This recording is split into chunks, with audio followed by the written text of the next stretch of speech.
कड़ी में आज सोमवार को हम लोग पहली प्रेस वार्ता कर रहे हैं, जिसमें कि हम जिले की उपलब्धि के बारे में कुछ बिंदुओं पर आपका ध्यान आकृष्ट करना चाहेंगे। कुल गिरफ्तारी हमारा एक सप्ताह के अंदर 9/10 से लेकर 15/10 तक जो है 377 है, 377, जिसमें मुख्य शीर्ष के कांडों में गिरफ्तारी जो है वो 90 है। इस दौरान जब्त शराब जो है वो कुल 4093 लीटर है, और जो मद्य निषेध के अंदर भी कार्रवाई लगातार चल रही है, जिसमें कि 255 अभियुक्तों को गिरफ्तार भी किया गया है। 76 शराब की भट्टियों को ध्वस्त करके 12,000 अर्धनिर्मित शराब को विनष्ट भी किया गया है। इस दौरान मादक पदार्थों के विरुद्ध भी अभियान चलाया गया, जिसमें कि 21 किलोग्राम से अधिक गांजा और इसी प्रकार स्मैक भी पकड़ा गया है। भेरदी थाना अंतर्गत गांजा पकड़ा गया। सोनपुर में स्मैकियर के खिलाफ कार्रवाई की गई और 3 तस्करों को भी गिरफ्तार किया गया।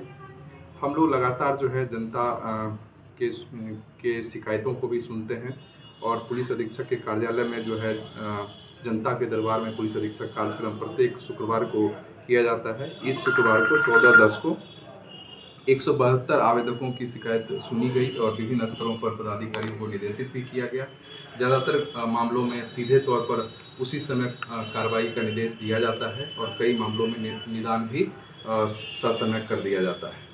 इसके अलावा इस वीक में जो एक बहुत महत्वपूर्ण हमारे यहाँ VVIP विजिट भी हुआ था, जिसके बारे में आप सभी अवगत हैं। माननीय गृह और सहकारिता मंत्री श्री अमित शाह जी का सिताब दियारा में भ्रमण कार्यक्रम हुआ था, जिसके लिए व्यापक व्यवस्था की गई थी। लगभग 15 पुलिस उपाधीक्षक, 300 पुलिस पदाधिकारी और 1200 से अधिक पुलिस बलों की प्रतिनियुक्ति की गई थी, और सुरक्षा के सभी मानदंडों का ख्याल रखते हुए सभी को आई कार्ड निर्गत करते हुए ससमय जगहों पर प्रतिनियुक्त किया गया था, और कार्यक्रम बहुत ही शांतिपूर्ण तरीके से सारे मानदंडों को पूर्ण करते हुए त्रुटिपूर्ण संपन्न हुआ, और इसमें सभी लोगों का सहयोग प्राप्त हुआ था हमको।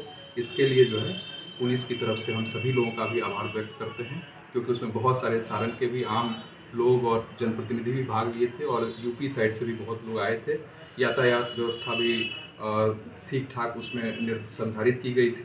इसी कड़ी में आप जानते हैं कि हम लोगों के यहाँ कई पर्व त्यौहार भी बीच में बीते हैं। दुर्गा पूजा के बाद दुर्गा पूजा, उसके बाद पैगंबर मोहम्मद शाह का जन्म दिवस, भरत मिलाप आदि, और मूर्ति विसर्जन बहुत बड़ा ये लगातार हम लोगों का चला। और सबसे सुखद और हर्ष की बात है कि इस दौरान एक भी घटना नहीं हुई पूरे जिला में, और एक भी कांड दर्ज नहीं हुआ इसको लेकर के। इससे सुखद और कुछ नहीं हो सकता, न केवल पुलिस के लिए बल्कि आम जनता के लिए भी ये सुकून का पल है। और इसके लिए मैं सारण की तमाम जनता को बधाई भी देता हूँ, शुभकामनाएं देता हूँ, धन्यवाद भी देता हूँ कि इतने बड़े व्यापक स्तर पर इतने पर्व त्यौहार होने के बावजूद आप सबों ने जिस प्रकार से शांतिपूर्ण वातावरण में सारे पर्व त्यौहार संपन्न किए, इसके लिए सभी बधाई के पात्र हैं, और आशा करते हैं कि इसी प्रकार के माहौल में हम लोग आगे भी आपसी भाईचारा और समन्वय बना करके काम करते रहेंगे, तो निश्चित तौर पर शांति बनी रहेगी। धन्यवाद। पानापुर के धोरहा गाँव में फायरिंग की घटना हुई थी, जिसके संदर्भ में सूचना मिलते ही पानापुर पुलिस टीम वहां पहुंच गई थी, और पहुंच करके जो फायरिंग करने वाले 2 लड़के थे उनको पकड़ लिया गया। उनके पास से 13 जिंदा कारतूस, 1 देसी पिस्टल और 1 चाकू बरामद किया गया।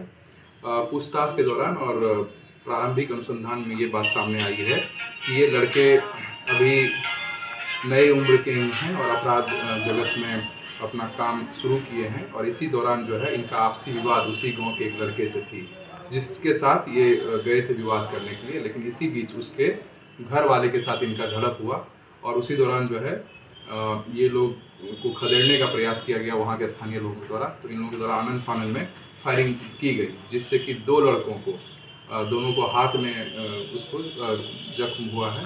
वो सभी खतरे से बाहर है, परंतु लोगों के द्वारा भी और पुलिस को भी सूचना मिली तो इन लोगों को पकड़ लिया गया। तो घटनाक्रम इस प्रकार से है कि दोनों एक ही गांव के दोनों पक्ष के लोग हैं, और आपसी विवाद था जिसमें कि उन लोगों को ये विवाद जो है उसमें फायरिंग की घटना की गई, जिसमें जो लड़के पकड़ाए हैं उनका आपराधिक इतिहास है और 6 कांड उस पर दर्ज हैं, जिसमें कि आर्म्स एक्ट के अंदर केस है, और लूट की कई घटनाओं को उन लोगों ने अंजाम दिया था। तो हम लोग जो है उसमें गिरफ्तारी कर लिए हैं। इनसे पूछताछ की गई है, इनमें अपने साथियों का भी इन्होंने नाम बताया है, उनकी भी गिरफ्तारी के लिए प्रयास जारी है।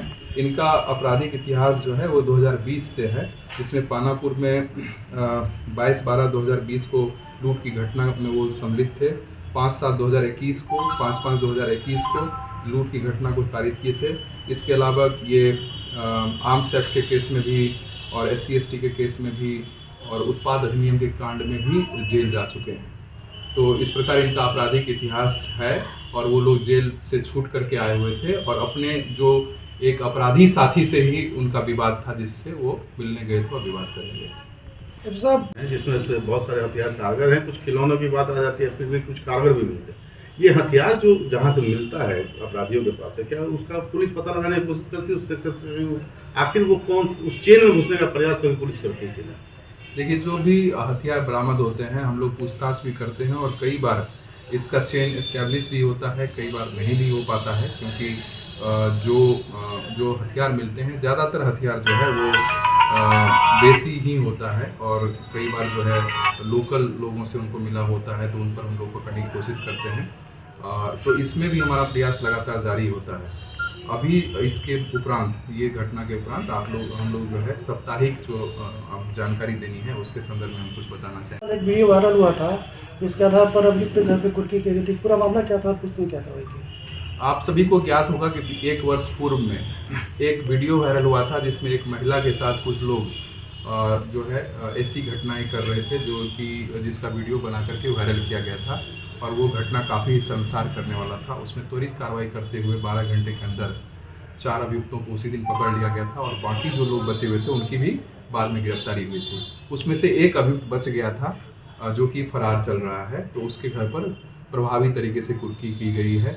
यह जो घटना हुई थी वो बहुत ही समाज के लिए बहुत ही खराब घटना थी और एक सेंसेशनल केस इसमें दर्ज हुआ था, इसलिए इस पर जो है प्रभावकारी कुर्की की गई है और इसमें अब पूरी तरह से ये केस अब यहाँ से ये निष्पादित हो गया है।